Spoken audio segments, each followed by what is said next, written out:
Officers literally hang from a mast on his communications tower. This is a man who regularly contemplates the impossible and delivers. You know, it's the challenges, and it's one challenge on top of another, on top of another. And with Millau, one of the biggest challenges was making it fit into the landscape, given it's just down the road from the famous Gorge du Tarn, France's equivalent of the Grand Canyon. How do you make something which has to be so immensely strong against the forces of nature look very gentle, very delicate? How do you weave something on that scale into the most unbelievable landscape? Ironically, Foster's answer was to take Villageur's pioneering scheme, then push it one stage further. He turned an elegant piece of engineering into a delicate work of art by boldly cutting out 2 of the 9 original piers and seriously slimming down the remaining piers and road deck. Foster wanted the bridge to appear as delicate as a butterfly, but this butterfly has to support the weight of 5 Eiffel Towers in gale-force winds hundreds of meters above the River Tarn. Getting the design wrong would be a disaster. December 2001, France's Millau Viaduct, the tallest bridge in the world, is under construction. Everything about this project is supersized. It'll need 200,000 tons of concrete, so much that the team have to build a concrete factory on site. But there's nothing straightforward about this concrete. The formula must be just right. It needs structural strength to support the massive loads it'll have to bear. But it can't set too quickly, as it has to be hoisted into position and poured hundreds of meters in the air. And it needs to be just the right color to suit Norman Foster's vision. In fact, the architect's vision has created a headache for the construction team. He's designed each pier as a complicated geometric shape, tapering the entire way up with vertical grooves set into them to create shadows. But what's just a line on paper for the architect was a major challenge to build.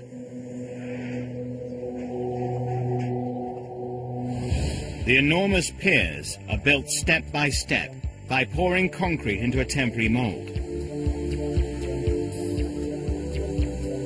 To give the required strength, the molds are filled with a frame of steel reinforcing bars. In total, 16,000 tons of these steel bars are hoisted into place and secured. Laid end to end, they'd stretch the 4,000 kilometers from Millau all the way to Central Africa. The shape of each pier is seriously complicated. As a result, each time they remove the sections of red steel shuttering, they have to change the shape of the mold to fit the profile of the next 4-meter section. Manhandling these steel panels, weighing up to 15 tons apiece, is no picnic. And with a combined height of the 7 piers totaling well over a kilometer, they have to change the shape of the mold over 250 times.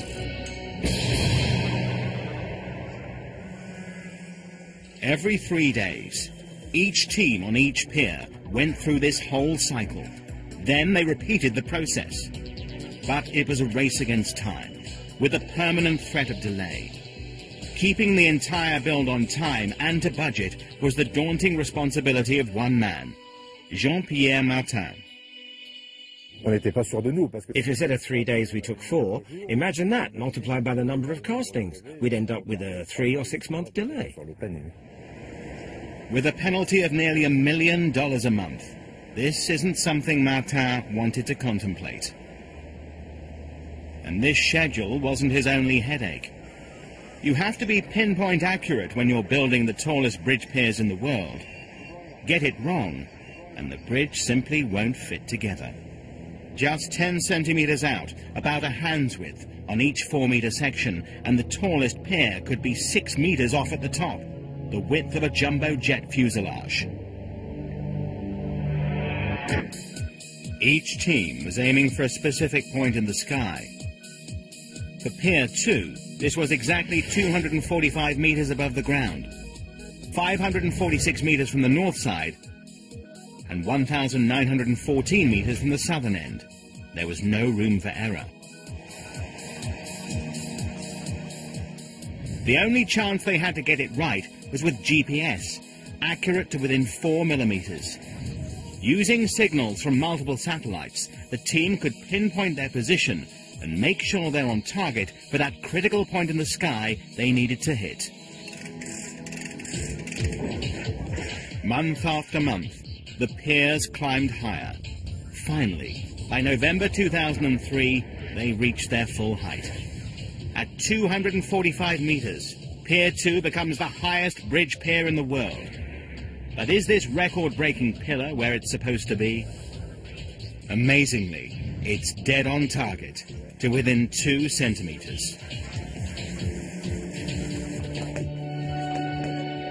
Champagne corks pop. It's time for a major celebration.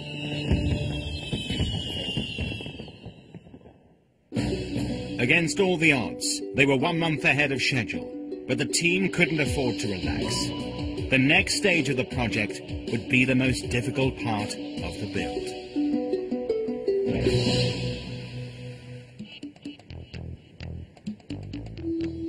Phase 2 of building the world's tallest bridge involved putting a 2.5 kilometer roadway weighing 36,000 tons on top of the piers, a full 270 meters above the River Tarn. Bridge builders know danger comes with the territory, but working at these heights can be lethal. More than 34 died constructing New York's Brooklyn Bridge. 35 died in 1970 on the Westgate Bridge in Melbourne, Australia. And 1 year later, 13 workers were killed when the Koblenz Bridge in Germany collapsed into the Rhine.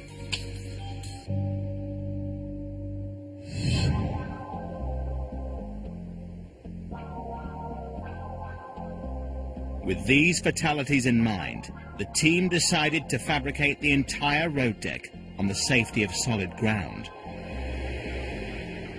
This meant building it in steel, which in theory would be much safer than lifting vast concrete sections hundreds of meters into position.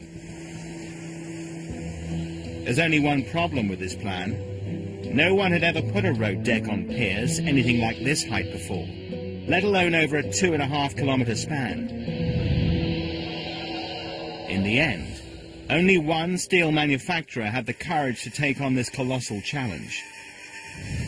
P.I.L.L, the steel firm set up by the great French engineer.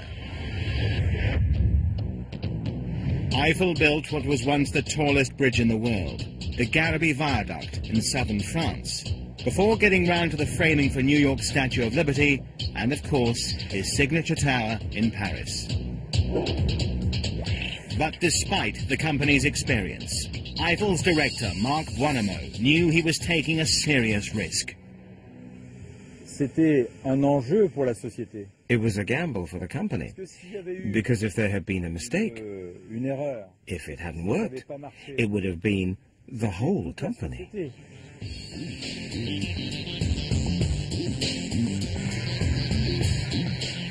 They fabricated the massive sections that would make up the road deck in the company's steel factories. This immense jigsaw puzzle involved manufacturing 2,200 separate sections, weighing up to 90 tons, and some of them 22 meters long.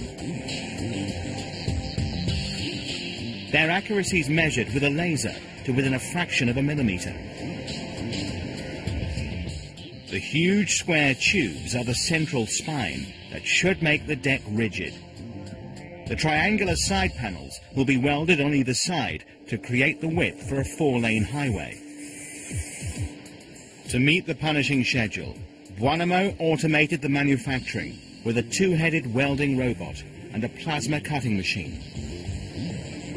Each cutting pattern or template is programmed into the computer. Then the machine automatically blazes its way through the steel. The torch reaches a scorching 28,000 degrees centigrade. That's 5 times the temperature of the Earth's inner core.